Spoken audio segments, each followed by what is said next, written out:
Memperingati Hari Pelanggan Nasional, Pertamina Regional 7 Sulawesi membagikan hadiah langsung pada pelanggan yang melakukan pengisian bahan bakar non-subsidi di SPBU di Jalan Gunung Bawakaraeng, Makassar.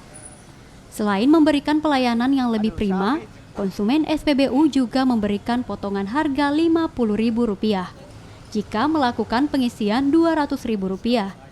Pihak Pertamina juga menyiapkan souvenir dan pengisian oli gratis kepada 50 orang konsumen pertama. Bahkan, pelanggan bahan bakar gas juga diberi kesempatan untuk mendapatkan hadiah berupa liburan bersama Pertamina. Rama Pratama, Kompas TV. Mereka itu kita apresiasi dengan ada 50 hadiah khusus ya untuk hari ini.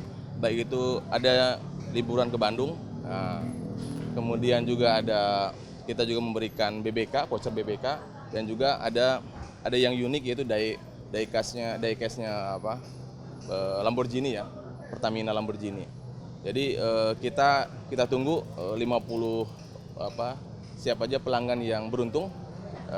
Yang lebih utama sebetulnya tidak hanya itu, kami juga menginstruksikan kepada seluruh tempat-tempat yang channel-channel kami untuk memberikan layanan khusus. Dan ya tentu hari ini karena hari pelanggan adalah raja, ya tentu kami apresiasi mereka.